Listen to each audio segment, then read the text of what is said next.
Okay, so I welcome you all to the channel the Noor of law. आज हम deal करेंगे part 3 के साथ ऑफ द ट्रेडमार्क्स एक्ट। आज के पार्ट में बहुत इजी सेक्शंस हैं, तो आपको ज़्यादा प्रॉब्लम नहीं होगी, क्योंकि जो लास्ट 2 पार्ट्स गए हैं उसमें थोड़ी टेक्निकल चीज़ें इन्वॉल्व थी। ये बहुत सिंपल सेक्शंस हैं, ठीक है। इनको हम फटाफट खत्म करेंगे प्रॉपर क्लैरिटी के साथ, with each and every word being red over here, ठीक है। आप प्लीज अपने बैरक्स ओपन कर लीजिए एंड साथ साथ में आप कोशिश करिए कि आप भी अंडरलाइन करो जो भी इंपॉर्टेंट पोर्शंस हैं उनको। Chapter 7, rectification and correction of the register. अब जिस रजिस्टर के अंदर ट्रेडमार्क जो है वो रजिस्टर किया गया है ना, एड ऑन किया गया है, उस रजिस्टर को अगर करेक्ट करना है या उसमें कुछ रेक्टिफाई करना है तो उसका प्रोसेस बताया है। सेक्शन नंबर 57 किस बारे में बात करता है? पावर टू कैंसिल और vary registration and to rectify the register. किसकी एप्लीकेशन पे? Made in the prescribed manner to the whom, to home?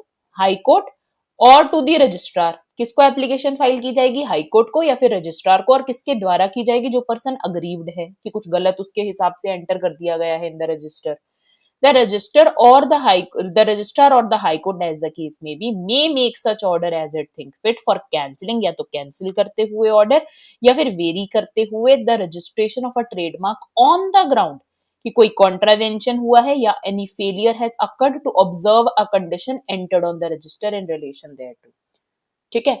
Any person aggrieved by the absence और omission from the register of an entry, है ना। कोई person अगर इसीलिए aggrieved है कि जो एंट्री होनी चाहिए थी but it is actually absent या ओमिट कर दी गई है, वो नहीं है एंट्री रजिस्टर के अंदर, और by any entry made in register जो कि विदाउट सफिशिएंट कॉज कर दी गई है एंट्री, और by any entry which has been wrongfully remaining on the register, और बाय एनी एरर और defect in any entry in the register, वो किसको अप्लाई करेंगे? टू द हाई कोर्ट या टू द रजिस्ट्रार।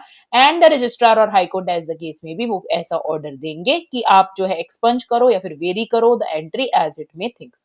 तो उसको एज इट इज वो order देंगे कि उसमें से वो चीज वेरी की जाए और जो अप्रोप्रिएटली उसमें आना चाहिए that should be added. The registrar or high court, as the case may be, may in any proceeding under this section decide any question that may be necessary or expedient to decide in connection with the rectification of the register. अब जो भी question important है to decide for the rectification of the register, तो उस question को भी cater किया जाएगा। द रजिस्ट्रार और High Court, as the case में be, of its own motion में, मतलब सुओ मोटो भी ये चीज कर सकते हैं, but after giving the notice in the prescribed manner to the parties concerned and after giving them opportunity of being heard, तो तब भी वो ऑर्डर दिया जा सकता है क्लॉज 1 और क्लॉज 2 के अंदर, ठीक है। Any order of the high court rectifying the register, तो जब हाई कोर्ट, स्पेसिफिकली यहाँ पे हाई कोर्ट के बारे में बात की गई है कि जब हाई कोर्ट ऑर्डर देंगे ना रेक्टिफाइंग द रजिस्टर के रिगार्डिंग, तो वो नोटिस किसको जाएगा? रजिस्ट्रार के पास जाएगा, क्योंकि eight the end of the day तो उन्हीं के पास वो सारे रिकॉर्ड्स हैं, उन्हीं को सारा रेक्टिफाई वगैरह at the end of the day करना है। तो इसीलिए यहाँ पे लिखा है कि any order of the high court rectifying the register shall direct that notice of the rectification shall be served upon the registrar, ताकि फिर रजिस्ट्रार जो है upon receipt of such notice उसको रेक्टिफाई कर पाए रजिस्टर को, क्योंकि उन्हीं के पास है सारे रिकॉर्ड्स वगैरह, सारे रजिस्टर्स, है ना। Now coming to section number 58, correction of register. The registrar may, on application made in the prescribed manner by the registered proprietor, जो registered proprietor हैं, जो कि ओनर है उस ट्रेडमार्क के, वही तो एप्लीकेशन लगाएंगे रजिस्ट्रार के पास, है ना। तो उन्हीं के एप्लीकेशन पे क्या बोला जा रहा है, वो करेक्ट करेंगे any error in the name, address या description of the registered proprietor of a trademark और any other entry relating to the trademark. Enter any change in the name, कोई चेंज हुआ है नाम में, एड्रेस में, डिस्क्रिप्शन में ऑफ द पर्सन, उसको चेंज किया जाएगा। Cancel the entry of trademark on register.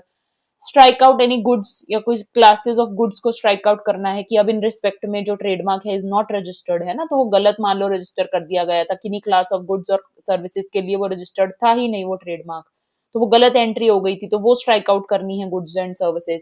And may make any consequential amendment और alteration in the certificate of registration, जो फाइनल सर्टिफिकेट ऑफ रजिस्ट्रेशन दिया गया उसके अंदर चेंजेस किए जा सकते हैं। And for that purpose may require the certificate of registration to be produce to him, तो उसके लिए क्या रिक्वायर्ड है कि उनके पास वो लेकर के आया जाए register. The registrar may on application made in the prescribed manner by a registered user, अब अगर रजिस्टर्ड यूजर के द्वारा वो एप्लीकेशन दी गई है, हमें ऑलरेडी पता है what is proprietor and what is registered user, है ना। Of a trademark and after notice to the registered proprietor. तो इस केस में भी प्रोप्राइटर के पास नोटिस जाएगा कि we have corrected any error और entered any change in the name, address और description of the registered user.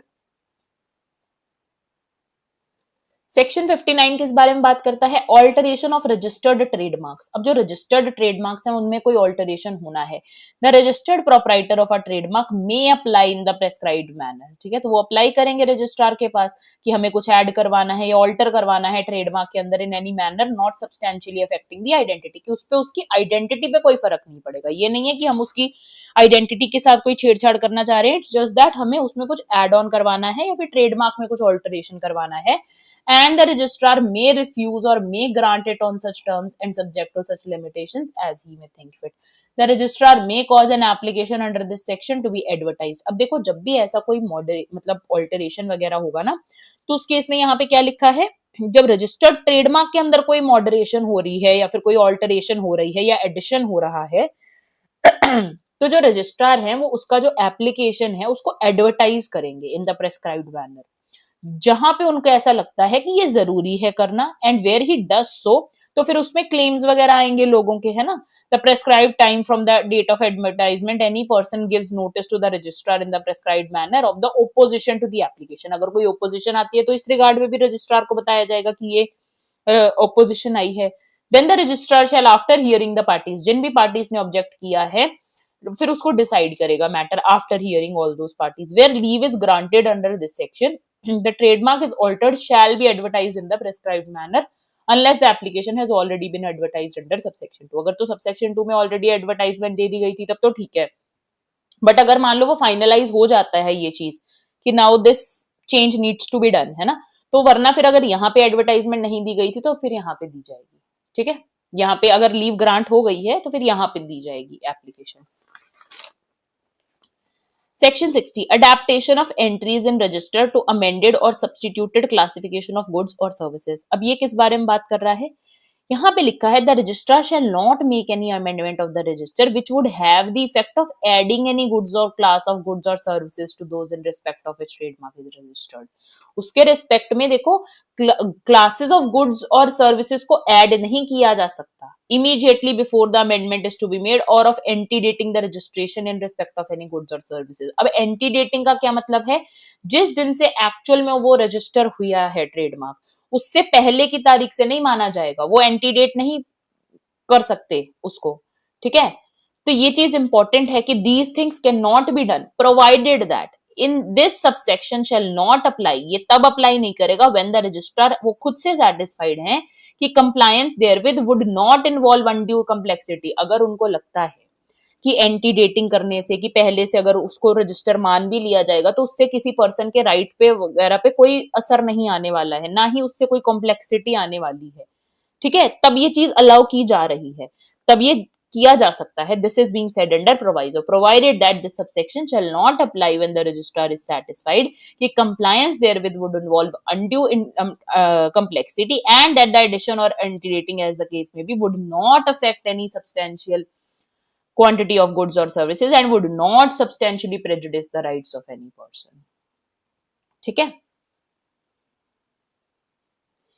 a proposal so to amend the register, ऐसा proposal to amend the register shall be brought to the notice of whom? To the notice of registered proprietor के तो notice में लेकर के आया जाएगा ना कि ऐसा हमारे पास प्रपोजल आया है कि आप अमेंड करो रजिस्टर को जो अफेक्ट हुआ है उस चीज से, and advertise in the prescribed manner, and फिर जो भी ऑपोजिशन वगैरह आएंगी बिफोर द रजिस्ट्रार उनको वो सुन के फिर लास्ट में डिसीजन आएगा, है ना।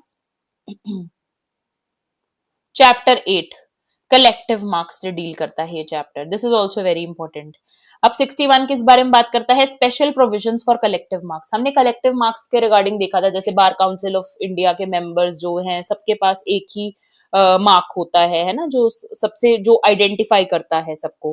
बीट सीए की फर्म हो गई है ना, उसमें भी सबके पास सेम लोगो होता है जिससे उनका आइडेंटिफिकेशन होता है। तो ये जो मार्क है this is a collective mark, है ना। तो the provisions of this act shall only apply to strictly to collective marks subject to the provisions contained in this chapter. In relation to a collective mark, the reference in clause ZB of subsection 1 of section 2 to distinguishing the goods or services of one person from those of others। देखो normally क्या होता है, जो distinguish की जाती हैं goods, एक person की दूसरे पर्सन से डिस्टिंग्विश की जाती हैं गुड्स। लेकिन कलेक्टिव मार्क्स के केसेस में it is not member versus member, but it is members versus non members. वो गुड्स या सर्विसेज कैसे डिस्टिंग्विश की जाती हैं? मेंबर्स वर्सेस नॉन मेंबर्स के तरीके से, क्योंकि किन्हीं मेंबर्स के पास वो कलेक्टिव मार्क है और बाकियों के पास नहीं है, तो this is the mode of identification, है ना। तो यही लिखा है कि distinguishing the goods of services from one person of those of other shall be construed as reference to distinguishing the goods और services of members of association which is the proprietor of the mark from those of others, है ना। जो उस mark को hold करते हैं versus जो उस मार्क को होल्ड नहीं करते हैं। This is only being said, इसमें कंफ्यूज होने की जरूरत नहीं है। This is very simple thing that is being said over here. 62 collective mark not to be misleading as to character और सिग्निफिकेंस। अब जो कलेक्टिव मार्क है ना, उसको रजिस्टर नहीं किया जाएगा if it is likely to deceive और cause confusion on the part of the public. ठीक है, अगर वो पब्लिक के पार्ट पे कंफ्यूजन कॉज कर सकता है या उनको डिसीव कर सकता है, तब फिर उसका रजिस्ट्रेशन नहीं करवाया जाएगा।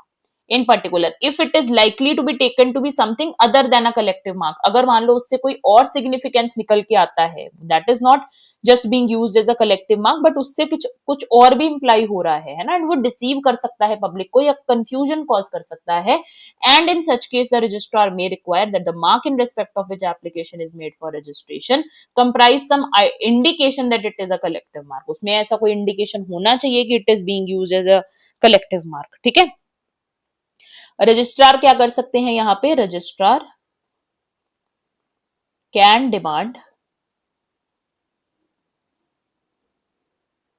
Clear mention that it is a collective mark. वो बोलेंगे हमें क्लियरली एक इंडिकेशन चाहिए जिसमें ये दिखा दो आप कि this is a collective mark. ठीक है, now section 63 application to be accompanied by regulations governing use of collective mark. अब जब ये एप्लीकेशन आएगी for registration of a collective mark, तो इसके साथ साथ आप क्या फाइल करोगे? रेगुलेशंस भी फाइल करोगे कि जो यूज के रिगार्डिंग जो रेगुलेशंस थी उनको हमने कंप्लाई किया है, ये तो आप दिखाओगे ना। The regulations refer to in subsection 1 shall specify the persons authorized to use the mark, the conditions of membership of association and the conditions of use of the mark including any sanctions against misuse and such other matters as may be prescribed। कि अगर वो regulation उस regard में है ना, collective marks के regard में, तो आप स्पेसिफिकली वो भी साथ में अटैच करोगे ताकि रजिस्ट्रार के पास पता हो कि क्या अगर उसका मिसयूज होता है कलेक्टिव मार्क का तो क्या सैंक्शंस अप्लाई किए जा सकते हैं, क्या कंडीशंस है मेंबरशिप की। ठीक है, ये सारी चीजें, क्या कंडीशंस है उस मार्क को यूज करने की, कौन पर्सन एलिजिबल है to use that particular mark, तो all those regulations will also be accompanied with the application that is being filed for registration of a collective mark।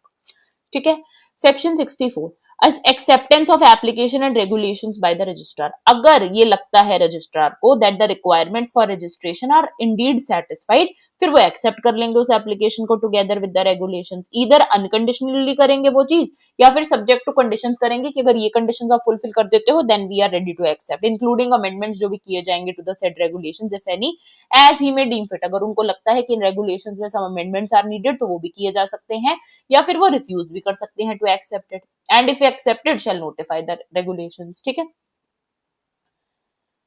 Section 65 regulations to be open to inspection. अब ये जो regulations हैं जो हम refer कर रहे हैं बार बार है ना, ये भी पब्लिक इंस्पेक्शन के लिए ओपन रहेंगे ताकि पब्लिक को भी तो पता रहे कि किस रिगार्ड में किस लेवल पे रेगुलेशंस जो है वो लगाए जा रहे हैं। ठीक है, what is the process of being a member to use that collective mark, क्या प्रोसेस है, क्या सैंक्शंस हैं, है ना, in the same way as the registrar as provided in section 148। 66 amendment of regulations, any amendment of regulation referred to in subsection 1 of 63 shall not be effective unless the amended regulations are filed with registrar। तब तक वो effect में नहीं आएंगी जब तक वो registrar के सामने ना ले जाई गई हूं, है ना, for filing and accepted and published by him in accordance with section 64। जब तक वो रजिस्ट्रार ने ही पब्लिश नहीं करी, जब तक उन्होंने ही एक्सेप्ट नहीं करी, तब तक they will not be deemed to be effective. Section 67 infringement proceedings by registered proprietor of collective mark। अब अगर कोई इन्फ्रिंजमेंट होता है कलेक्टिव मार्क को लेकर के, कोई पर्सन गलत तरीके से उसको यूज करते हैं, है ना, डिसीव करने के लिए, तो in a suit for infringement instituted by the registered proprietor, अगर रजिस्टर्ड प्रोप्राइटर ने सूट फाइल किया कि दिस ये जो हमारा कलेक्टिव मार्क है इसका इन्फ्रिंजमेंट हुआ है, एज प्लेंटिफ वो गए कोर्ट के अंदर, shall take into account any loss suffered और likely to be suffered by the authorised users. तो कोर्ट किस चीज को ध्यान में रखेगी, court shall take into account कि उस वजह से जो लॉस है वो क्या हुआ ऑथराइज्ड यूजर्स के पास। देखो सूट फाइल चाहे सिर्फ रजिस्टर्ड प्रोप्राइटर कर सकते हैं, यहां पे only registered proprietor is being said to file the suit here, but court will also take into account कि जो ऑथराइज्ड थे यूजर्स, बीट चाहे वो रजिस्टर्ड प्रोप्राइटर नहीं थे, वो ओनर नहीं थे, लेकिन वो ऑथराइज्ड यूजर्स थे उस मार्क के, एंड उनको कितना लॉस सफर हुआ है ये भी ध्यान में रखा जाएगा by the court, and may give directions as it thinks fit as to the extent to which plaintiff shall hold the proceeds of pecuniary remedy on behalf of such authorised users. तो वो ये भी बताया जाएगा कि आपको जो ये पेक्यूनरी बेनिफिट दिया जा रहा है ना प्रोप्राइटर को, जो रजिस्टर्ड प्रोप्राइटर, उनको बताया जाएगा कि आपको जो ये पेक्यूनरी बेनिफिट दिया जा रहा है this is your personal benefit जो आपको मिलेगा, बट ये जो बाकी पार्ट है this is being given on behalf of authorised users, मतलब उनका पार्ट, उनका शेयर भी अलग से दिया जा सकता है bye the court. This is what is being said under section 67। तो 67 सेज कि members can not file the case, that is clear यहां से, है ना, क्योंकि यहां पे लिखा है कि only the registered proprietor can file the case. No doubt members can not file the case individually, but the court still will take into account the loss suffered by the members, ठीक है, and उनके behalf पे फिर वो उनका जो pecuniary benefit है then that can be allocated, ठीक है। सेक्शन 68, दिस इज इंपॉर्टेंट इसलिए ध्यान रखना section 67। Additional grounds for removal of registration of collective mark. अब कौन से ऐसे एडिशनल ग्राउंड्स हैं जिस बेसिस पे रिमूवल किया जा सकता है कलेक्टिव मार्क की रजिस्ट्रेशन के regarding. The registration of a collective mark may also be removed from the register इस ग्राउंड पे that the manner in which the collective mark has been used by the proprietor या फिर authorized user has caused it to become liable to mislead the public as collective mark, कि उस वजह से कोई mislead करा है उन्होंने, है ना। That the proprietor has failed to observe or secure the observance of regulations governing the use of the mark। जो regulations थी ना साथ में जो फाइल हुई थी with the application कि हम इन regulations के साथ abide करेंगे, but they have failed to observe those regulations। Explanation 1 क्या बोलता है, for the purposes of this chapter unless the context otherwise requires, authorized user का क्या मतलब है, ऐसा member of association जो कि authorized है to use the collective mark of the association, है ना। For the purposes of this act, use of collective mark by an authorized user referred to in explanation 1 shall be deemed to be the use by the registered proprietor thereof। मतलब same तरीके से ही माना जाएगा, जैसे वो use कर सकते हैं ऑथराइज यूजर उसी तरीके से जैसे रजिस्टर्ड प्रोप्राइटर के पास वो राइट होती है, यही माना जाएगा as if he is only the person who is using the collective mark here. Chapter 9 किस बारे में बात करता है, सर्टिफिकेशन ट्रेडमार्क्स। अब सर्टिफिकेशन ट्रेडमार्क्स वगैरह हमने ऑलरेडी देखे थे, ऐसे ट्रेडमार्क्स जैसे हॉलमार्क वगैरह है ना, जो गोल्ड की प्योरिटी वगैरह बताते हैं, या और कोई मार्क्स जो कि मतलब एक स्टैंडर्ड मार्क्स रखे गए हैं इन जिसमें पब्लिक इंटरेस्ट इज इन्वॉल्व, है ना। तो उस बारे में यहाँ पे बात की जा रही है, दैट आर सर्टिफिकेशन मार्क्स। अब इस रिस्पेक्ट में हम प्रोविजंस देख लेते हैं। Section number 69, certain provisions of this act not applicable to certification trademarks. अब ये जो सारे प्रोविजंस हैं इस एक्ट के, that will not apply to the certification trademarks except कौन से, except section 107 still will be applicable out of chapter 12, ठीक है।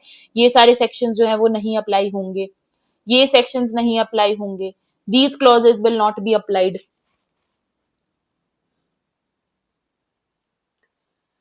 Now coming to section number 70, registration of certification trademarks। अब इनका registration कैसे होगा, a mark shall not be registrable as certification trademark in the name of the person who carries on a trade in goods of the kind certified or a trade of the provision of services of kind certified। अब देखो इसमें क्या बोला जा रहा है, मान लो एक टी सेलर है, ठीक है, वो चाय बेचते हैं वो, ठीक है, क्या वो खुद से सर्टिफाई कर सकते हैं कि हाँ मतलब मेरी जो क्वालिटी ऑफ टी है दैट इज सुपर्ब, एंड जो मेरी क्वालिटी ऑफ टी है that is the standard quality जो कि सबकी होनी चाहिए, एंड वो क्या उसके बेसिस पे can he register a certification trademark?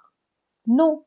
तो यहाँ पे क्या बोला गया है कि जो पर्सन खुद बेच रहे हैं वो चीज में, जिनका खुद का इंटरेस्ट इन्वॉल्व है, the mark shall not be registrable as certification mark in the name of the person, जो खुद कैरी कर रहे हैं trade in those goods of the kind certified or the trade of the provision of services of the kind certified. This is very well understood, है ना, इसमें कुछ भी confusion नहीं है. Obviously, why will you allow somebody who is himself in the trade of those goods जिनका certification हो रहा है to register a certification mark, है ना, in his name? तो ये चीज नहीं की जा सकती है, ठीक है.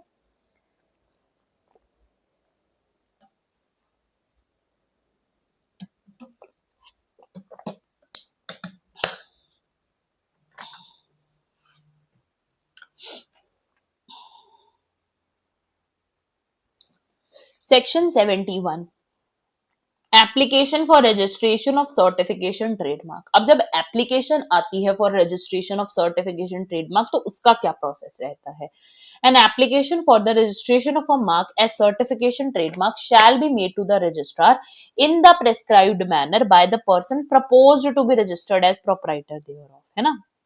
किसके द्वारा? इस पर्सन के द्वारा जो कि चाहते हैं कि उसका प्रोपराइटर बनना.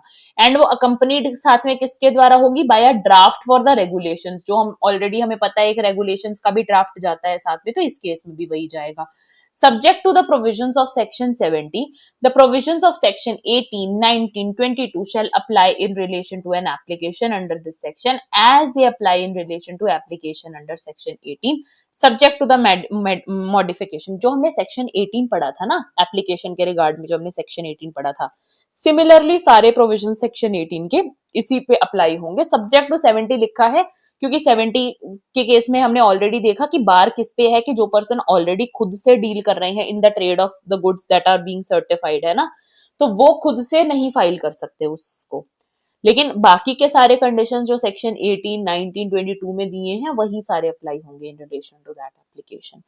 In dealing under the said provisions with the application under this section, the registrar or the high court, as the case may be, shall have regard to the like consideration so far as relevant as if the application were applications. वही वो सारी conditions उन्हीं पे ध्यान देंगे as if कि वो application किस section के अंडर दी जा रही है, under section 18, and to any other consideration जो कि relevant हैं to the applications under this section, including the desirability हो गई of securing that certification trademark shall comprise some indication that it is a certification trademark. ठीक है, तो वही सारी conditions as it is जो है वो comply की जाएंगी. That is what is being said under this section. कुछ भी और यहाँ पे नहीं बताया गया है, बस subject to section 70 बाकी सारे conditions will be same as 18, 19 वगैरह जो सारे comply किए जाएंगे.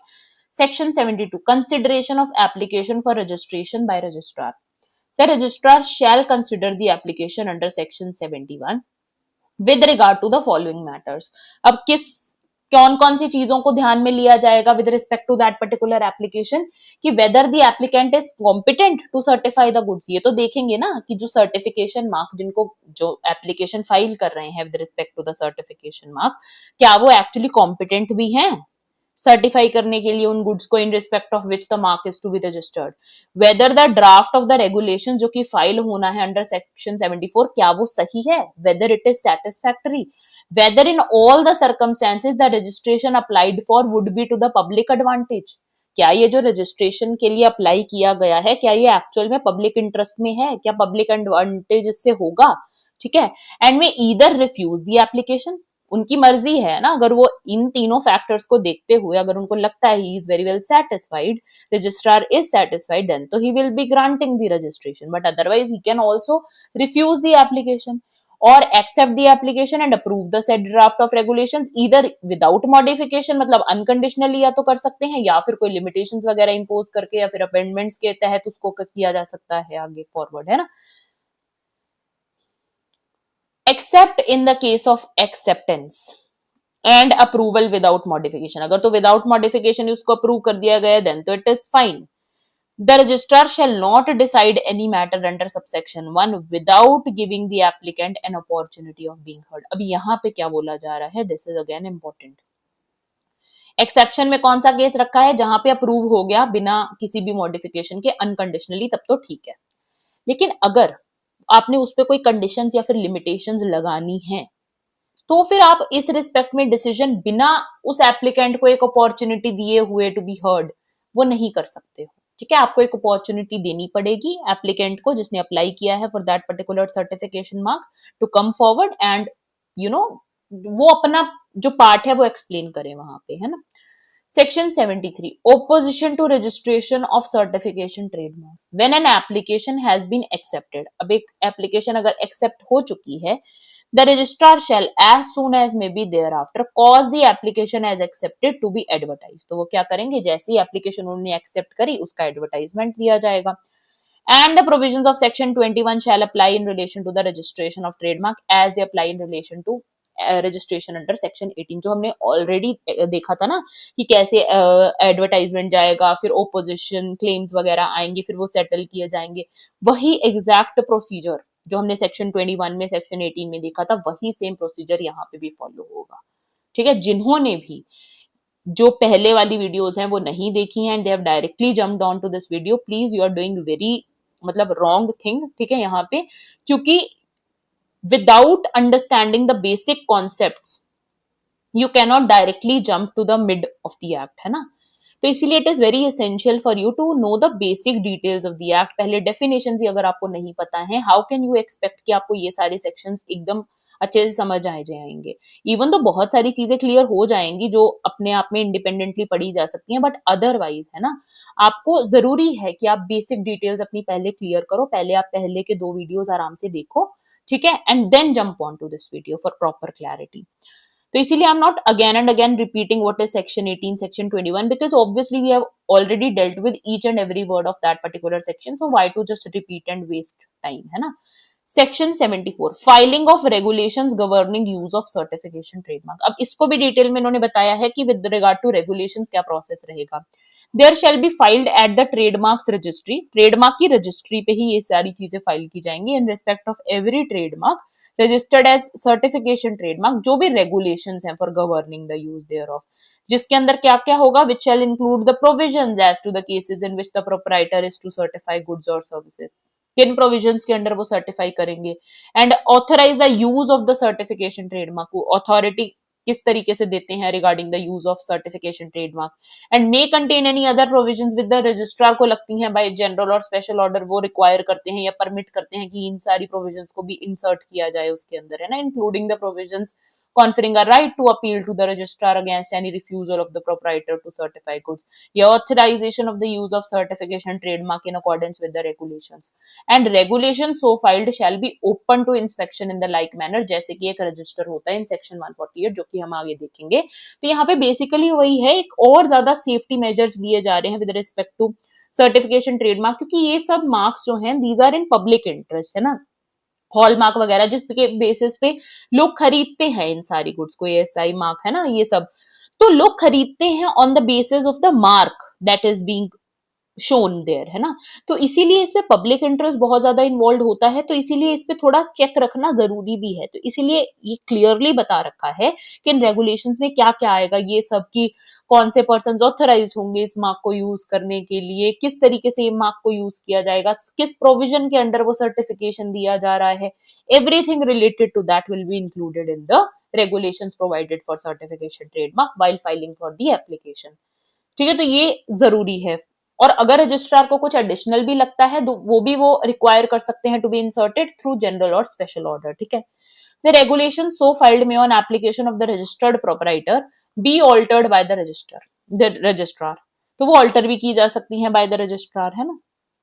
The registrar may cause such application to be advertised in any case where it appears to him expedient so to do and where he does so, जहां पे वो advertise करते हैं, if within the time specified in the advertisement, अगर उतने time के अंदर अंदर जो कि स्पेसिफाइड है in the advertisement, gives notice of opposition to the application, the registrar shall not decide the matter without giving parties an opportunity of being heard, तो parties को तो अपॉर्चुनिटी फिर दी जाएगी। Section 75 infringement of certification trademarks। अब जो right was conferred by section 78 is infringed by any person जो कि खुद नहीं है registered proprietor of the certification trademark या फिर ना ही वो ऑथराइज्ड यूजर हैं, ठीक है, in that behalf under the regulations filed under 74 but still he is using it. ठीक है, वो ऑथराइज नहीं है, ना तो वो ऑथराइज यूजर है ना तो वो रजिस्टर्ड प्रोपराइटर है, तो वो यूज नहीं कर सकते टेक्निकली द सर्टिफिकेशन ट्रेडमार्क को, लेकिन सर्टिफाइड ट्रेडमार्क को, but still that person is using it, uses it in the course of trade, a mark which is identical with, ऐसा mark जो बिल्कुल उससे सेम है, या फिर is deceptively similar to the certification trademark in relation to any goods or services in respect of which it is registered, and in such manner as to render the use of the mark likely to be taken as being used as a trademark, और ऐसा दिखा रहे हैं जैसे कि वो mark actual में उस ट्रेड के लिए यूज किया जा रहा है, as if it is a registered trademark, तो उससे क्या है, डिसीव किया जा रहा है, तो उस केस में infringement suit can be filed, है ना, तो वो माना जाएगा इन्फ्रिंजमेंट, कि इन्फ्रिंजमेंट किया जा रहा है of certification trademark. Section 76 acts not constituting infringement of certification trademarks. अब कौन से ऐसे एक्ट्स हैं जो कि अगर हो रहे हैं तो ऐसा नहीं माना जाएगा कि those are infringing certification trademarks. This is again a very important provision, और बहुत ध्यान से ये देखना जरूरी है कि ये किस रिस्पेक्ट में बात की गई है। Where a certificate, देखो, notwithstanding anything contained in this act, the following acts do not constitute an infringement of the right of use of a registered certified trademark where a certification trademark is registered subject to any conditions, limitations entered on the register, the use of any such mark in any mode in relation to the goods to be sold or otherwise traded in any place, or in relation to goods to be exported to any market, or in relation to services of use or available for acceptance in any place, country, territory, or any other circumstances to which having regard to such limitations the registration does not extend। अब देखो, जो registration थी उनकी वो extend he to, मतलब inside India करती थी, सिर्फ उनको इंडिया के अंदर अंदर रजिस्ट्रेशन उस रिगार्ड में दी गई थी। अब अगर कोई दूसरा पर्सन एक्सपोर्ट के लिए वही सेम मार्क यूज कर रहा है, then that is not infringement, क्योंकि जो कंडीशंस थी, जो लिमिटेशंस थी उस रजिस्टर्ड ट्रेडमार्क की, वो तो सिर्फ विद इन इंडिया थी ना, तो that person is not doing trade with in India, है ना, वो तो एक्सपोर्ट के लिए उस मार्क को यूज कर रहे हैं, then that is very well fine, है ना, that is not infringement. So this is what is being said under clause A. अब क्लॉज बी क्या बोलती है, the use of certification trademark in relation to goods or services certified by the proprietor of the mark, if as to the goods or services or bulk of which they form part, the proprietor or another in accordance with his authorization under the relevant regulations has applied the mark and has not subsequently removed or obliterated it, or if the proprietor has any time expressly or impliedly consented to the use of the mark। अगर खुद से registered proprietor ने consent दे दिया है कि आप use कर लो इस मार्क को, then what is the problem, then there is no problem, है ना। The use of certification trademark in relation to goods or services adapted to form part of or to be accessory to other goods in relation to which the mark has been used without infringement of the right given as aforesaid, or might for the time being be so used, if the use of the trademark is reasonably necessary in order to indicate that the goods or services are so adapted and neither the purpose nor the effect of the use of the mark to indicate otherwise than in accordance with the fact of the goods are certified by the proprietor। अब इसमें क्या बोला गया है, अब देखो, जो machine का कोई मान लो पार्ट है, मशीन का कोई पार्ट है, it carries a certification mark only to show कि वो सेफ्टी स्टैंडर्ड्स को मीट करता है, ठीक है। उस मशीन, एक मशीन का कोई पार्ट है, उसमें वो जो सर्टिफिकेशन मार्क है वो सिर्फ इसीलिए लगाया गया है, दैट इज नॉट क्लेमिंग कि this particular part is exactly the certification, this particular mark is exactly the certification mark, है ना। वो ये नहीं दिखा रहा कि this particular mark is being used as certification trademark,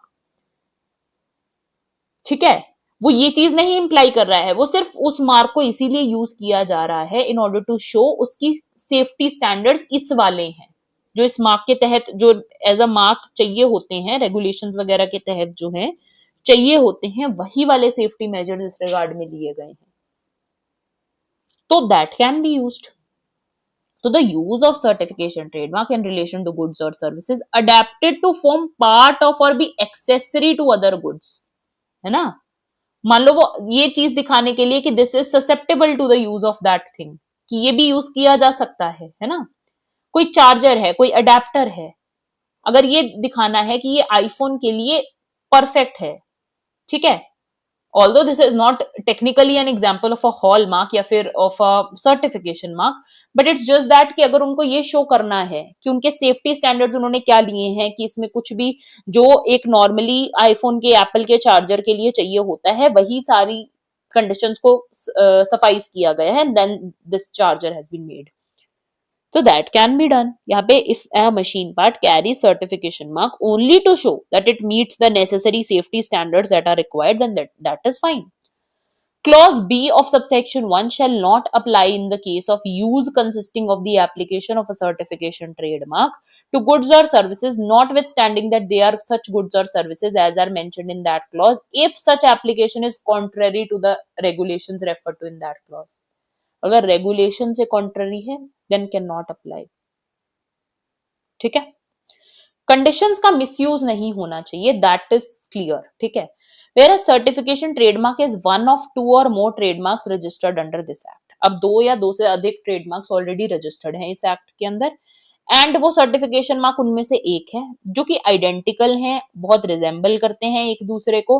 the use of any of those trademarks in exercise of the right to use of that trademark given by registration shall not be deemed to be an infringement. अगर already जब registered ही 2-3 है तो 2-3 का use भी किया जाएगा, then you can not claim कि this is infringement of the certification mark, because आपको ऑलरेडी नॉलेज में था that already the identical trademarks do exist, है ना. So then that is not infringement. अगर लॉ ने ही अलाउ कर दिए हैं multiple similar certification marks, then that can not be deemed as infringement of the certification mark. Section 77 cancellation और varying of registration of certification trademark. अब इसमें क्या बोला जा रहा है, the registrar may on the application in the prescribed manner, अगर registrar के पास एक एप्लीकेशन आती है प्रेस्क्राइब्ड बैनर के अंदर ऑफ एनी पर्सन अग्रीव्ड, जो पर्सन अग्रीव्ड है उनकी, and after giving the proprietor an opportunity of opposing the application, उनको आफ्टर गिविंग कि आप जो भी अपोज करना है आपको जिस बेसिस पे एप्लीकेशन को यू कैन, फिर वो फाइनली ऑर्डर देंगे as if he thinks fit for expunging या फिर varying the entry in the register, है ना, ये हमें पता है, और varying the regulations on any of the following grounds, namely अब किन ग्राउंड्स पे, that the proprietor is no longer competent in the case of any goods or services in respect to which the mark is registered to certify those goods or services. अब देखो, पहले मान लो वो organic food को एक person certified the to term it as organic, उसको certify करने के लिए वो पर्सन वाज कॉम्पिटेंट, बट अब मान लो ही हैज नो एक्सपर्टीज. अब मतलब अब उनकी एक्सपर्टीज उस मामले में वो खत्म हो गई है, मान लो कोई और एडिशनल कंडीशंस रिक्वायर्ड हैं अब फॉर सर्टिफिकेशन, और ज्यादा एक्सपर्टीज उस चीज की बढ़ा दी गई है कि only then can you certify the organic food. तो अब ही इज नॉट कॉम्पिटेंट, तो that can be a ground, है ना, that the proprietor has failed to observe any provisions of regulations to be observed on his part.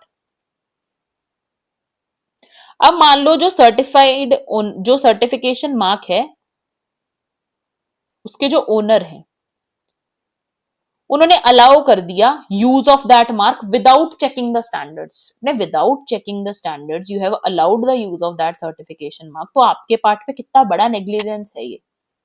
तो उन्होंने fail किया to observe the provisions of the regulations, उन्होंने ऐसे ही allow कर दिया उस सर्टिफिकेशन मार्क का यूज कि आप करो बिंदास यूज, कोई दिक्कत नहीं है, विदाउट टेकिंग इनटू कंसिडरेशन कि क्या क्या रिक्वायरमेंट्स है उस मार्क को यूज करने की, वो तो फुलफिल हो ही नहीं रही थी, एंड बिकॉज ऑफ दैट लोग तो बाय कर लेंगे उस प्रोडक्ट को relying upon the certification mark.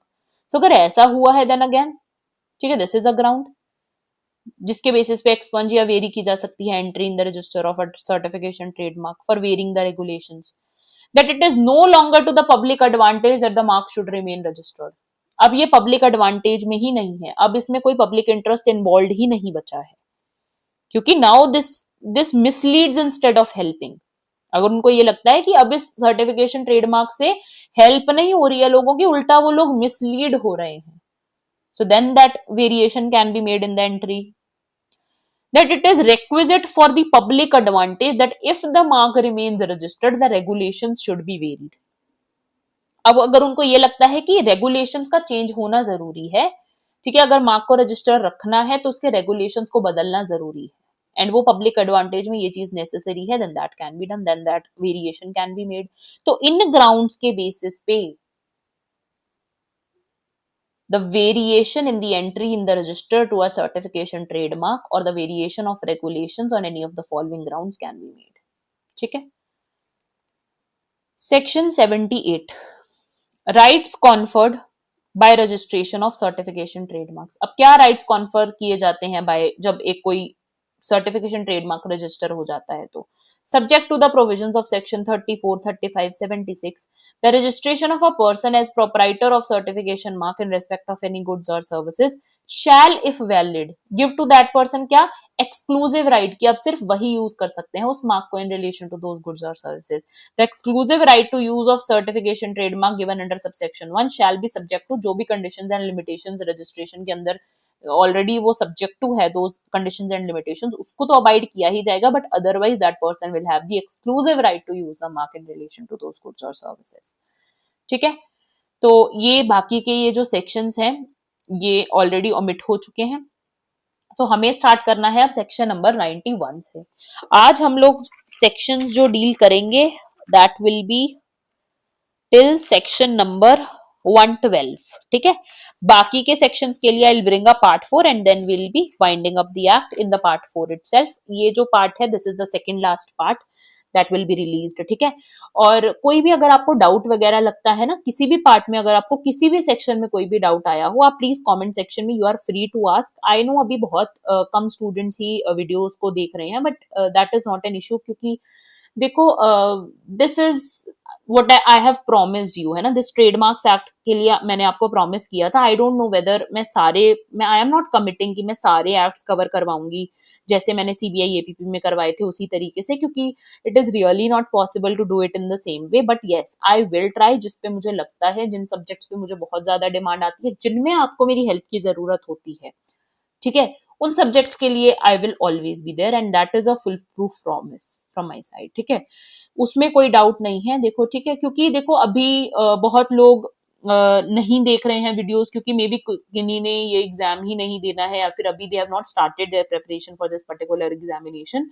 बहुत सारे लोगों का सीबीआई एपीपी उन्होंने क्लियर कर लिया है. ठीक है. And they have also literally like I am flooded with messages कि मैम बहुत हेल्प मिली आपके लेक्चर से, and I am really very grateful to you guys कि मैं आपको कुछ हेल्प कर पाई आपकी जर्नी के अंदर, and finally you cracked that exam and I wish you all the best for the interview. अगर आपको भी कोई डाउट आता है with respect to the interview की, है ना, कुछ भी आपको हेल्प चाहिए होता है, you can directly message me on Instagram and I will be answering you. ठीक है. वहीं पे. एंड अभी हम ये ट्रेडमार्क्स एक्ट कंप्लीट करते हैं. इसके बाद देखो मैं क्या करूंगी ना, पोल रख दूंगी एक. ठीक है. एक पोल में आपको आंसर करना होगा कि कौन से सब्जेक्ट पे आपको फर्दर वीडियोस चाहिए. ठीक है. देखो मेरा मन है कि मैं आपको ट्रांसफर ऑफ प्रॉपर्टी एक्ट या फिर इंटरनेशनल लॉ वगैरह मैं सोच रही थी. ठीक है. आप बता देना मुझे जैसा भी होगा. There is no commitment from my side see. ठीक है, कि मैं सारे ही सब्जेक्ट्स आपको डील करवाऊंगी इस एग्जाम के. सो प्लीज अगर आपको कहीं और से कोचिंग वगैरह अगर आप सोच रहे हो लेने का तो you are good to go. ठीक है. ऐसा नहीं है कि आई एम सेइंग कि मैं ईच एंड एवरी सब्जेक्ट यहीं पे डील करवाऊंगी. That is literally not possible for me. ठीक है. Due to some reasons. But ठीक है, जितना पार्ट आपको लगेगा कि आपको रिक्वायर्ड है ही है, वो तो आई एम ऑलवेज देयर. ठीक है. That you can directly message me कि मैम हमें इसमें प्रॉब्लम आ रही है, और डायरेक्टली मैसेज भी क्यों, मैं पोल ही डाल दूंगी उसके लिए. ठीक है. जितने मैक्सिमम सब्जेक्ट्स मेरे से पॉसिबल होंगे, seeing my own schedule also, ठीक है, उतने मैं आप लोगों के लिए मतलब बनाने की वीडियोस कोशिश करूंगी. ठीक है. एंड प्लीज अगर आप लोग थोड़ा सा और ज्यादा मतलब कमेंट, जैसे व्यूज चाहे, चलो मैं मानती हूँ कि बहुत कम लोग वीडियोस देख रहे हैं, 100 ही लोग देख रहे हैं, अभी 200 लोग देख रहे हैं वीडियोस, क्योंकि अभी डेट भी नहीं आई है इस एग्जाम की, है ना. तो we are just starting beforehand. लेकिन एटलीस्ट जितने लोग आप देख रहे हो वीडियोस, आप कमेंट तो कर सकते हो ना, in order to boost my enthusiasm, ताकि मैं भी आप लोगों के लिए जल्दी जल्दी ये वीडियोस लेकर के आ पाऊँ. क्योंकि देखो there is a direct link between the way you show me the enthusiasm and the way I'll bring videos for you, क्योंकि उसमें directly these are directly proportional, ये दोनों चीजें आपस में. चाहे मैं कितना भी बोल लूं कि it's okay it's fine, but थोड़ा होता है, एक आपको मोटिवेशन मिलता है व्हेन यू सी कि people actually they do need your help and they are appreciating your efforts are being recognised, and खुद ब खुद वो मन करता है उठ करके और नेक्स्ट वीडियो लेकर के आने का. Even though the schedule is hectic, still आप ट्राई करते हो कि नहीं बहुत लोग वेट कर रहे हैं for my videos and I need to make those videos for them, but when you don't get that motivation then you feel laid back कि इट्स ओके, मतलब है ना, कि इतना भी शायद रिक्वायरमेंट नहीं है स्टूडेंट्स को इन वीडियोस का, देन यू फील कि ओके यू प्रोक्रास्टिनेट, ठीक है। तो इसीलिए in order to avoid all this I want you to boost your enthusiasm as well, खुद भी बकल अप हो जाओ, ठीक है, क्योंकि देखो एग्जाम तो होना ही है, आपको भी पता है 2-3 महीने के अंदर कभी भी डेट आ सकती है, 1-2 महीने में डेट कोई भी आ जाएगी, एंड तब प्रेपरेशन करने से अच्छा है आप तो अभी से कर ही रहे हो ना प्रेपरेशन, तो why not give it a full fledged shot, है ना। आप 100% अपना एफर्ट अभी से लगा दोगे, then how can you be not get, how can you be not selected in this. तो आप खुद सोचो ना, अगर आप अभी से मेहनत जारी रखोगे एंड जो लोग सिर्फ तब स्टार्ट करेंगे जब डेट आएगी, then there will be a huge difference that will be noticeable, ठीक है। सीबीआई एपीपी के भी टाइम पे मैंने तो बहुत पहले से वीडियोस लेकर के आना शुरू कर दिया था, कुछ लोगों ने तब प्रेपरेशन स्टार्ट की जब डेट आई, मे बी उनका भी हुआ हो, लेकिन हाँ मैं ये तो श्योर हूं जिन्होंने मेरे से तब से मेरे साथ प्रेपरेशन करी है उनके तो हुए हैं, उनके तो आए हैं अच्छे marks and they have literally cleared CBI APP and it was not easy, ठीक है, it was not an easy exam. But अगर आपने प्रेपरेशन उस हिसाब से की थी, जिस हिसाब से मैंने आपको बोला करने को, हर एक word of the bare act अगर आपने पढ़ा था विदाउट सीइंग कि कुछ इंपॉर्टेंट है या अनइम्पॉर्टेंट है, अगर आपने उसी अप्रोच से प्रेपरेशन की थी, देन आपका सिलेक्शन हुआ होगा, एंड अगर नहीं भी हुआ होगा तो बहुत कम मार्क्स से आपका, आपने आपको देखा होगा कि बहुत कम मार्क्स से आपका रहा है। तो ये नहीं हुआ तो नेक्स्ट होना है आपका, क्योंकि देखो होना तो है, क्योंकि you are in the right direction. ये नहीं हुआ नेक्स्ट एग्जाम होगा, नेक्स्ट नहीं होगा उससे नेक्स्ट होगा, even though we are trying कि हमें यही करना है अब, ठीक है। जो भी आपके जो भी और एग्जाम्स के लिए आप प्रिपेयर कर रहे हो, आई wish you all the best. I know अभी यूपी एपीओ भी लाइंड अप है और बहुत सारे एग्जाम्स और भी हैं अभी आपके जो ऑलरेडी स्केड्यूल्ड होंगे, ठीक है। सो क्योंकि बैंकिंग वगैरह के एग्जाम्स तो आते ही रहते हैं, है ना, मे बी आप वो भी एग्जाम दे रहे हो, जैसे मेरे कुछ स्टूडेंट्स हैं उनका भी सेबी का मीन्स का एग्जाम है, तो बीएनएसएस की क्लासेस भी मुझे जल्दी जल्दी कंप्लीट करवानी पड़ रही हैं, तो वहां पे भी मेरा बहुत अभी फोकस उस पे भी है कि उनका जो बीएनएसएस है वो टाइमली कंप्लीट हो, क्योंकि सेबी मीन्स के अंदर बीएनएसएस इज बीइंग आस्क्ड। तो इसीलिए मैं वही बोल रही हूँ कि अगर आप मुझे बताओगे ही नहीं कि आपको किस चीज में मेरी हेल्प चाहिए, अगर आप मुझे सपोर्ट ही नहीं करोगे उस लेवल पे, then how will I be coming here and make videos for you and be making videos for you, है ना। तो थोड़ा तो आप इस चीज के लिए सोचो कि अगर 100-200 बच्चे देख रहे हैं, अगर 100-200 लाइक्स भी मेरे पास आ जाएंगे तो at least that will give me motivation कि ठीक है, अगर इतने ही बच्चे हैं जो अभी देख रहे हैं वीडियोस तो उतने ही लाइक भी कर रहे हैं, they are actually liking the lecture, they are benefiting out of the lecture and I need to come and I need to make videos for them. But if I see that 100-200 people, no doubt they are seeing, but maybe they are not liking the sessions, they are not commenting upon my videos, and maybe they are not actually liking it, and it is not helping out to them, है ना। तो फिर obviously my morale will go down. That is a human tendency. You cannot blame me or accuse me for that कि ठीक है, मतलब I know कि people से कि मैम प्लीज आप हमें तो करवा दो, हम तो कर रहे हैं, ठीक है, I do agree, I will obviously I will help you, but आप थोड़ा ये भी सोचो कि एक पर्सन को जब कोई मोटिवेशन मिलता है ना, तभी आप वो चीज करते हो, वो काम आप तभी आपको करने में अच्छा लगता है, आप फुल फ्लेजेडली अपना 100% दे पाते हो जब आपको लगता है कि people are there who are supporting you. जो मेरा ये विजन है, मेरा यही है कि अगर आपको जरूरत है तो मैं डालूं वीडियोस, क्योंकि otherwise there is no point if my videos are not helping, then what is the point of me making videos over here? There is no point, ठीक है। I literally want to help you in whichever way possible and that is what I am trying to do. अगर आप लोगों को चाहिए मेरी help, आप please मुझे मोटिवेट कर दिया करो, ठीक है, आप प्लीज एक कमेंट कर दिया करो कि ma'am your lectures are actually helpful and please don't stop making these videos and please continue this journey which you have started. Although I will never stop doing this, but it's just that कि मेरी frequency will vary ना as per your reaction. So that is what is important, ठीक है। अब हम start करते हैं without wasting any more time. Section 91 talks about appeals to high court. Any person जो कि अग्रीव्ड है बाय एन ऑर्डर और decision of the registrar under this act, या फिर कोई भी रूल्स जो बनाए गए हैं ना, may prefer an appeal to whom, to the high court. कितने टाइम पीरियड के अंदर? Within 3 months। from the date on which the order or decision sought to be appealed against is communicated to such person. जिस दिन से वो order उस person तक पहुंचा, communicate किया गया, उस दिन से लेकर के 3 महीने के अंदर अंदर that person aggrieved can file an appeal. To whom? To the High Court. अगर वो अग्रीव्ड है फ्रॉम द डिसीजन या फिर order made by the registrar या फिर रूल्स के द्वारा, ठीक है. No appeal shall be admitted if it is preferred after the expiry of the period specified in the subsection 1. 3 महीने के बाद कोई अपील नहीं सुनी जाएगी, provided that appeal may be even admitted after the expiry, अगर सफिशिएंट कॉज दिखा दिया जाता है, if satisfies the high court that yes he had sufficient cause और for not preferring the appeal within the specified period that is 3 months. तो यहाँ पे 3 months का टाइम पीरियड ऑब्वियसली बहुत इंपॉर्टेंट है, तो आपको ध्यान में रखना है.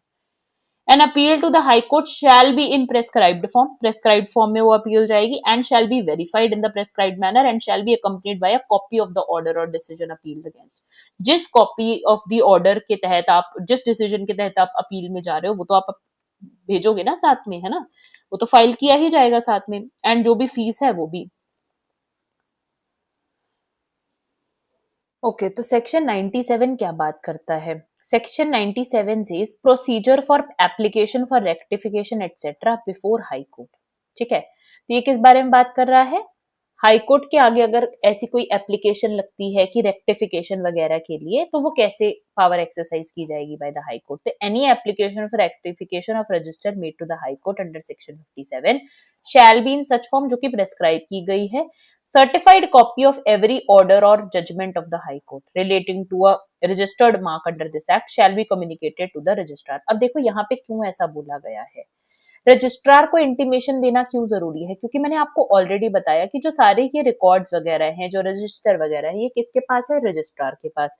तो जो हाई कोर्ट का ऑर्डर आएगा उसको रिफ्लेक्ट एक्चुअल में करने के लिए रजिस्टर के अंदर, है ना, उसको एक्चुअल में इफेक्ट में लाने के लिए it is important that that order needs to be communicated to the registrar by the board and the registrar shall give effect to the order of the board and shall when so directed amend the entries. तो फिर वो amendment करेंगे entries के अंदर और rectify करेंगे register को in accordance with the order.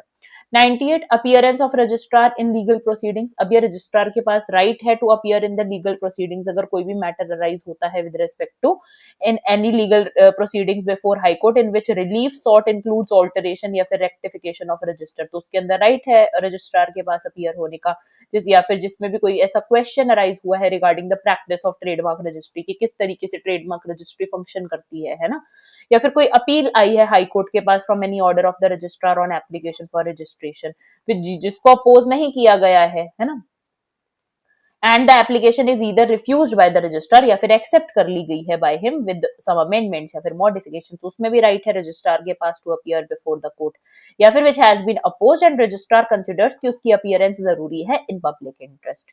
Then the registrar shall appear in any case if so directed by the high court. Plus में कोई भी केस में अगर high court को जरूरी लगता है कि registrar को appear होना है, then the registrar will appear, shall appear यहाँ पे use किया गया है. ठीक है, Unless the High Court otherwise direct, registrar may in lieu of appearing. अब वो क्या कर सकता है in lieu of appearing? वो एक अपना रिटर्न में स्टेटमेंट दे सकते हैं जो कि उनके द्वारा साइन किया जाएगा, सारे पर्टिकुलर्स वो दे सकते हैं प्रॉपरली जो प्रोसीडिंग्स के अंदर रिक्वायर्ड है, telling the matter in issue, grounds जिस बेसिस पे उन्होंने डिसीजन लिया था, या फिर प्रैक्टिस जो उनसे मांगा गया था ना कि how is the trademark registry actually practising, है ना, तो उस रिगार्ड में सारे एविडेंसेस वगैरह की तरीके से वो जो स्टेटमेंट इन राइटिंग है उसका यूज किया जा सकता है अगर वो अपीयर नहीं होना चाहते, अनलेस कि हाई कोर्ट अदरवाइज डायरेक्ट करता है कि नहीं नहीं आपका पर्सनल अपीयरेंस ही रिक्वायर्ड है, देन तो it is a different matter. But अगर ऐसा नहीं है कुछ अलग से given by the high court, then registrar can also in lieu of appearing submit a statement in writing signed by him. Now coming to chapter number 12, offences, penalties and procedure. Now what does section 101 talk about? Meaning of applying trademarks and trade descriptions. अब before diving into the offences जो होते हैं, सबसे पहले हम ये जान लेते हैं applying trademarks से क्या मतलब होता है, किन methods के थ्रू जो trademark है उसको apply किया जा सकता है. देखो सबसे पहले तो यही है कि डायरेक्टली उस पे इम्प्रिंट किया जाए या फिर उस पे अप्लाई किया जाए गुड्स या सर्विसेज पे, वो ब्रांड नेम है ना, प्रिंटेड ऑन शूज वगैरह पे वो प्रिंट किया जा रहा है, जैसे प्रिंटिंग ऑन शूज है ना, या फिर applies it to any package with which the goods are sold. अब जिसके अंदर डाल करके उन गुड्स को सेल किया जा रहा है, जिस पैकेजिंग के अंदर डाल करके, अगर उस पे भी कोई अगर आप अप्लाई कर रहे हो trademark, then that is also applying trademark, है ना। या फिर प्लेसेस एंड क्लोजेस और annexes any goods which are sold और एक्सपोज्ड फॉर सेल। अब इसमें क्या मतलब है, जैसे कि you are placing a soap inside a box, placing soap inside a box with brand name. So this in itself also comes under the ambit of applying trademark, है। Then uses a trademark or mark or trade description in any manner जो कि reasonably likely है to lead to the belief कि वो goods और services वो connected हैं with which its use is designated or described by that trademark, कि as if that are connected with the trademark that is being used on them, है ना। तो कोई भी और मैटर से अगर ऐसा पब्लिक में लगता है, अगर पब्लिक को ऐसा बिलीव करवाया जाता है, then that very well is the using of trademark, applying of trademark. In relation to goods or services, use a trademark or trade description in any sign के फॉर्मेट में या एडवर्टाइजमेंट के through आप दिखा रहे हो, इनवॉइस के through, catalogue, business letter, business paper के अंदर, प्राइस लिस्ट के अंदर, या किसी भी कमर्शियल डॉक्यूमेंट या गुड्स के अंदर, है ना, which are delivered or services are rendered to a person in pursuance of a request or order made. So then that is also applying the trademark. A trademark or mark or trade description shall be deemed to be applied to the goods, whether it is woven in, चाहे आपने weaving के through उसको उसके अंदर imprint कर दिया है या फिर इम्प्रेस कर दिया है उसके ऊपर, और अदरवाइज वर्कड इनटू और एनेक्स्ड विद और अफिक्स्ड टू द गुड्स टू और टू एनी पैकेज और अदर थिंग। तो ये तो हुआ कि कैसे अप्लाई किया जाता है ट्रेडमार्क। अब इस रेफरेंस में हम ऑफेंसेस देखेंगे कि कब बोला जाएगा falsifying and falsely applying trademarks, ठीक है। तो पर्सन को shall be deemed to falsify a trademark जिसके पास ना तो असेंट है प्रोपराइटर का, ठीक है, बट तब भी वो यूज कर रहे हैं उस मार्क को, makes that trademark or deceptively similar mark or falsifies any genuine trademark, या फिर वो उसको गलत तरीके से उसको मतलब फॉल्सिफाई किया जा रहा है ना, उसको फॉल्सिफाई करा जा रहा है, जैसे चेंज कर दिया उसके अंदर कोई भी लेटर वगैरह, है ना, changing any spelling slightly, changing spelling of the trademark, ठीक है, या फिर इसके अंदर विदाउट द असेंट मतलब printing Nike logo without the consent of the registered proprietor of Nike, है ना, without consent of the registered proprietor who owns Nike, है ना। A person shall be deemed to falsely apply to goods or services a trademark जो कि without the assent of the proprietor apply करता है उस mark को, या फिर deceptively similar मार्क को goods और services पे, या फिर uses any package bearing a mark which is identical with or deceptively similar to the trademark of such proprietor, या फिर वो ऐसा कोई पैकेज यूज कर रहे हैं जिसके ऊपर ऐसा कोई मार्क बना है जो कि बहुत आइडेंटिकल है या फिर is deceptively similar to the mark of the proprietor, ठीक है। अब इससे क्या मतलब है, जैसे ओरिजिनल आप शैम्पू की बोतल यूज कर रहे हो जो कि एग्जैक्टली मैच करती है टू द मार्क जो रजिस्टर्ड है, ठीक है, ओरिजिनल बोतल यूज कर रहे हो बट उसमें आप जो शैम्पू वगैरह फिल कर रहे हो वो नकली है, by packing or filling or wrapping therein any goods other than the genuine goods, उसमें जो शैम्पू है that is not real one, that is not genuine one, but you are showcasing it as the one which is registered, ठीक है। Any trademark falsified as mentioned in subsection 1 या फिर falsely applied as mentioned in subsection 2 in this act referred to as a false trademark. In any prosecution for falsifying a trademark or falsely applying a trademark to goods or services, the burden of proving the assent of the proprietor, ये ascent prove करना कि उसके पास था ascent proprietor का and तब उसने use किया ये मार्क, तो ये कौन प्रूव करेगा असेंट, ये प्रूव करेगा अक्यूज्ड, अक्यूज्ड के ऊपर सारा बर्डन ऑफ प्रूफ रहेगा। अब आ जाते हैं सेक्शन 103 पे। अब सेक्शन 103 क्या बता रहा है, penalty for applying false trademarks और ट्रेड डिस्क्रिप्शंस। अब कोई भी person who falsifies any trademark या फॉल्सली अप्लाई कर रहा है टू गुड्स और सर्विसेज एनी ट्रेडमार्क, या फिर मेक्स डिस्पोजेस ऑफ और हैज इन हिज पोजेशन कोई ऐसी डाई ब्लॉक या मशीन या फिर प्लेट जिसके थ्रू वो बनाएगा ऐसा कोई फॉल्सिफाई करेगा मार्क को, है ना, या फिर यूज करेगा उस फॉल्सिफाइंग मार्क को, applies any false trademark to goods or services या फिर applies to any goods to which an indication of the country or place in which they were made or produced or the name and address of the manufacturer वो गलत बता रहा है, false indication दे रहा है उस कंट्री का जबकि उसका जो origin है उसका कुछ और है, tampers with alters or effaces an indication of origin which has been applied to any goods, ठीक है, under section 139, causes any of the things above mentioned in this section to be done, या फिर वो खुद अगर ये चीज नहीं करवा रहा तो वो किसी और से ये चीज करवा रहा है, shall unless he proves कि उसने without intent to defraud act किया है, ठीक है, तब तो वो बच जाएगा, बट अगर ये प्रूव वो नहीं कर पाता है then he will be punishable with imprisonment for a term which shall not be less than 6 months but which may extend to 3 years and with fine which shall not be less than 50,000 rupees but which may extend to 2 lakh rupees. ये proviso important है कि अगर court चाहे may for adequate and special reasons to be mentioned in the judgement वो impose कर सकता है sentence of imprisonment less than 6 months का भी इंपोज किया जा सकता है या फिर फाइन लेस देन 50,000 रुपीज का इंपोज किया जा सकता है. Section 104 penalty for selling goods or providing services to which false trademark or false trade description is applied. अब देखो ऐसे गुड्स जिन पे फॉल्स ट्रेडमार्क अप्लाई किया गया है या फॉल्स ट्रेड डिस्क्रिप्शन अप्लाई की गई है उनको अगर कोई बेच रहा है तो any person who sells, lets or hire or exposes for sale or hires or has in his possession for sale goods or things or provides or hires services to which any false trademark or false trade description is applied or which being required under 139 to have applied to them an indication of the country, लेकिन वो गलत country उसमें भी बता रहा है ना, or person for whom the goods are manufactured or services as the case may be are without indication so required shall unless he proves, या तो वो ये 3 पॉइंट्स प्रूव कर दे, इनमें से कोई भी पॉइंट प्रूव कर दे कि he has taken all the reasonable precautions जो भी नेसेसरी थे एंड उसको जेन्युइनली नहीं लग रहा था कि वो जो ट्रेडमार्क यूज किया गया है वो गलत तरीके से किया गया है यूज, ठीक है, कि वो जेन्युइन नहीं है, या तो वो ये चीज प्रूव कर दे, और ट्रेड डिस्क्रिप्शन और that any offence had been committed in respect of the goods और सर्विसेज, उसको इस बारे में नहीं पता था कि कोई ऑफेंस उन गुड्स और सर्विसेज को लेकर के हो रखा है कि उनपे गलत तरीके से वो ट्रेडमार्क जो है वो लगाया गया है, उसको इस बारे में नॉलेज नहीं थी. दैट ऑन डिमांड और बाय और on behalf of the prosecutor, की जैसे ही प्रोसिक्यूटर ने उसने डिमांड किया उससे तो उसने सारी इंफॉर्मेशन एज इट इज दे दी with respect to the person जिसने उसको बोला कि ये सारी गुड्स और सर्विसेज में डील करने के लिए या फिर जिससे उसने वो ऑब्टेन करी वो गुड्स और सर्विसेज, ठीक है.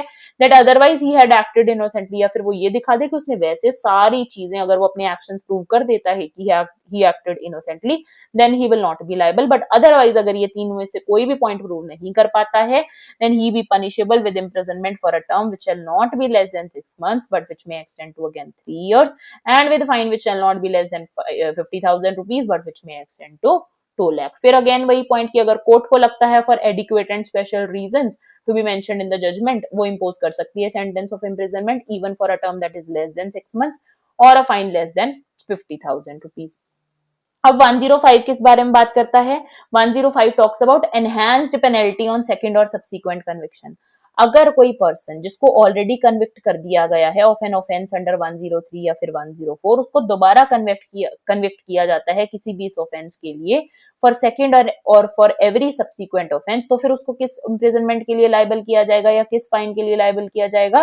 With imprisonment for a term which shall not be less than 1 year but which may extend to 3 years and with fine which shall not be less than 1 lakh rupees but which may extend to 2 lakh rupees.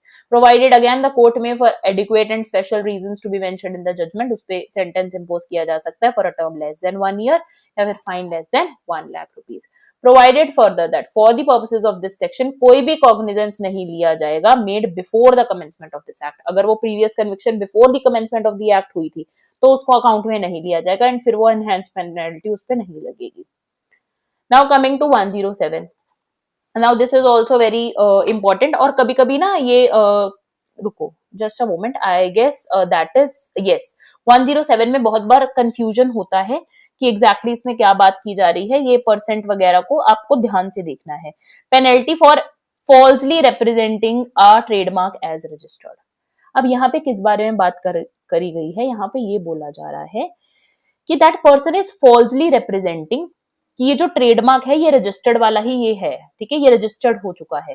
तो no person shall make any representation with respect to a mark not being a registered trademark to the effect that it is registered trademark. ठीक है, जब वो registered है ही नहीं but still you are implying कि वो रजिस्टर्ड है with respect to a part of the registered trademark. अब देखो यहाँ पे किस बारे में बात की गई है, जैसे टाटा टी है, ठीक है, अब ये किसी ने रजिस्टर करवा रखा है होली, बट वो ये शो करना चाह रहे हैं कि टाटा को सेपरेटली भी कोई पर्सन यूज नहीं कर सकता कि उन्होंने टाटा को भी सेपरेटली रजिस्टर करवा रखा है, बट एक्चुअली उन्होंने रजिस्टर नहीं करवा रखा है. Then again he will be liable here to the effect that a registered trademark is registered in respect of goods और सर्विसेज जिनके रिस्पेक्ट में वो एक्चुअली रजिस्टर्ड ही नहीं है. जैसे नाइकी शूज के लिए रजिस्टर करवा रखा है उन्होंने या फिर क्लोथिंग के लिए करवा रखा है, but now some person is claiming कि वो जो नाइकी उन्होंने जो रजिस्टर करवाया है that is for machinery purposes, then that is also, वो person भी यहाँ पे फिर liable होंगे. To the effect that registration of trademark gives an exclusive right to the use thereof in circumstances in which, having regard to the limitation entered on the register, the registrant does not give in fact that right. अब वो person claim कर रहे हैं कि उन्होंने register करवा रखा है and उनके पास उसको use करने का exclusive right है, whereas ऐसा कोई scenario है ही नहीं, उनके पास exclusive right है ही नहीं to the use of that, क्योंकि लिमिटेशंस वगैरह एंटर कर रखी हैं रजिस्टर के अंदर कि उनके पास वो राइट लिमिटेड है, that is not exclusive right. ठीक है, तो अगर कोई भी पर्सन कॉन्ट्रावीन करते हैं any of the provisions of subsection 1 को, then he shall be liable to penalty of sum equal to 1/2% of the total sales और turnover as the case may be in business or of the gross receipts in profession as computed in the audited accounts of such person, या फिर a sum equal to 5 lakh rupees, जो भी इनमें से कम है. अब देखो यहाँ पे बहुत बार कंफ्यूजन अराइज होती है कि ये एक्चुअल में बात क्या की जा रही है, क्योंकि इसमें लैंग्वेज थोड़ी ऐसी यूज है technical clause A, clause B या फिर क्लॉज सी के अंदर, जिसमें बहुत बार कंफ्यूजन अराइज होती है, but it is very simple. इसमें क्या बोला गया है, ये क्लॉज 3 के मेन पार्ट में सिर्फ इतना बोला जा रहा है कि अगर मान लो कोई भी पर्सन इंडिया के अंदर यूज करते हैं वर्ड्स, ये वाले रजिस्टर्ड वर्ड यूज कर रहे हैं, या फिर कोई सिंबल ऐसा यूज करते हैं, जैसे ये वाला आर सिंबल यूज करते हैं, है ना, या फिर ये वाला सिंबल यूज करते हैं, तो जनरली ये क्या डिपिक्ट करता है, अगर विद इन इंडिया ये यूज हो रहा है, that it will be assumed that they are claiming that the trademark is registered in India. तो डिफॉल्ट रूल क्या है कि अगर रजिस्टर्ड यूज किया जा रहा है इंडिया के अंदर, तो law assumes that you mean registered under the Indian trademarks act of 1999. ठीक है, एक्सेप्ट. अब एक्सेप्शंस में कौन से केसेस हैं, क्लॉज ए.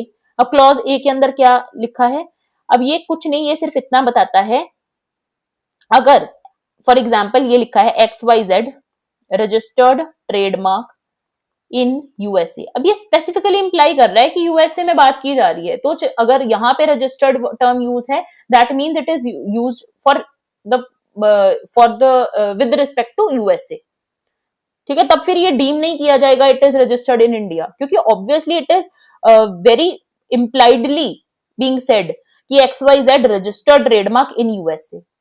तो बहुत अच्छे तरीके से उसमें समझ में आ रहा है कि it is registered for the purposes of USA, then ये जो प्रिजम्पशन है will not rise.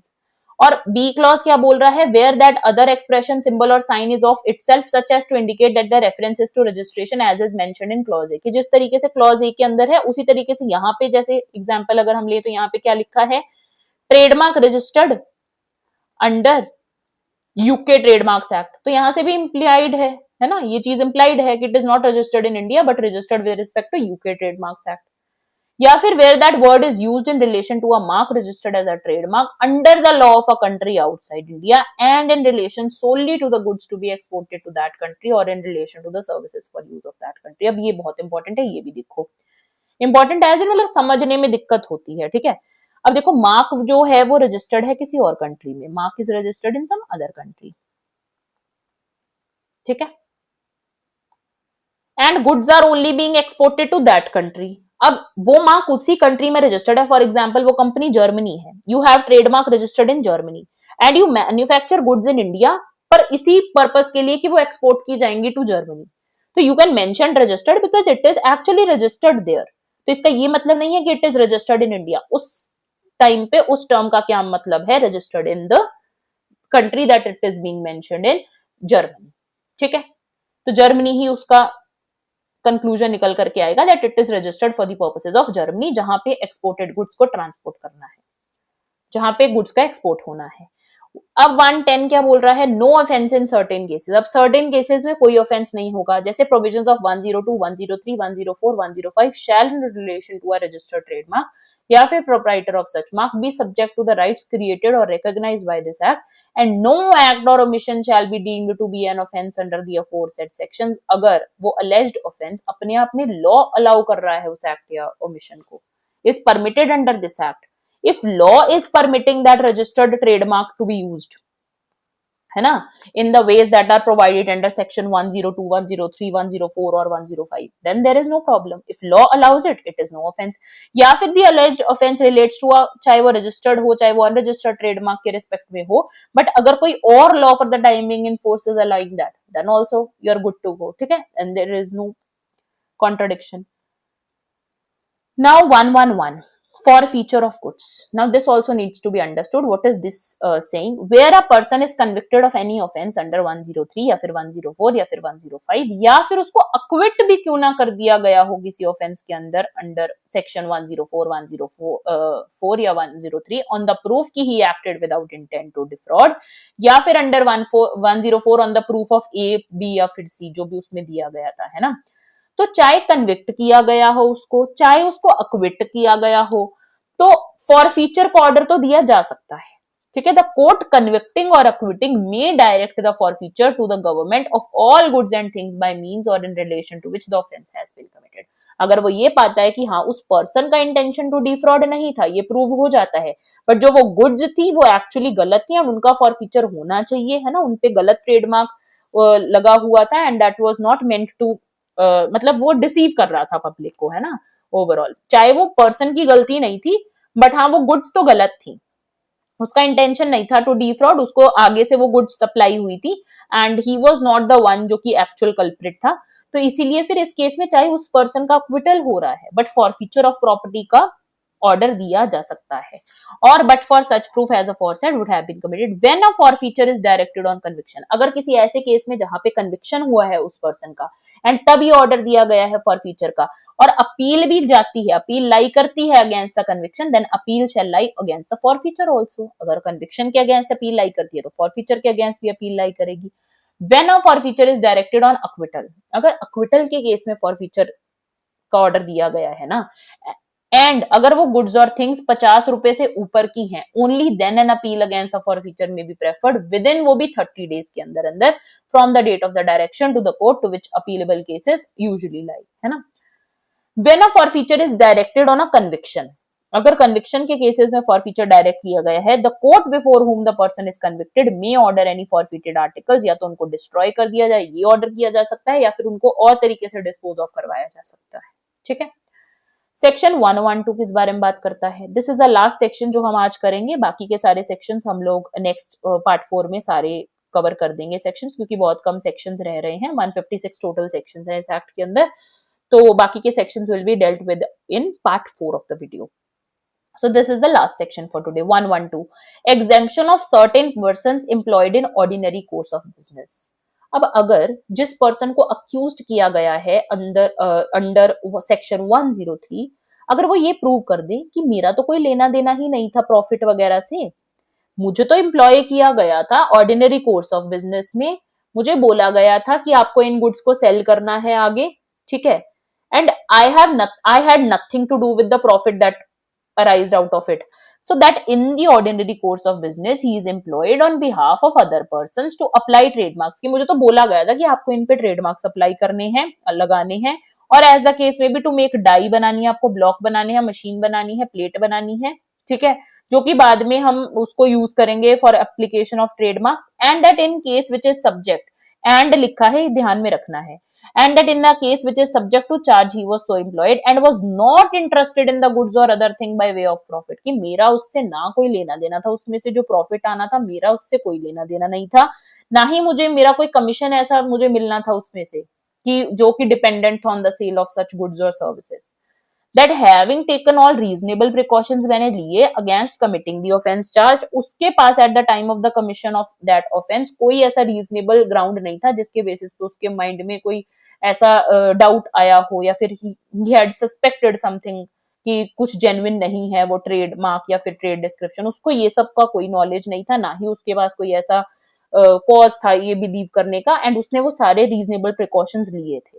That on demand, जब उससे डिमांड किया गया फ्रॉम द प्रोसिक्यूटर, तो उसने सारी जो इन्फॉर्मेशन नेसेसरी थी और उसके पावर में जो इन्फॉर्मेशन उसने सारी वो दी, ठीक है, on whose behalf the trademark or trade description was applied, he shall be acquitted, तो फिर उसको अक्विट कर दिया जाएगा। उसने अगर ये सारे पॉइंट्स प्रूव कर दिए then he will be acquitted, क्योंकि अगर वो प्रूव कर देता है कि उसका कोई लेना देना ही नहीं था, then obviously he will be acquitted, है ना।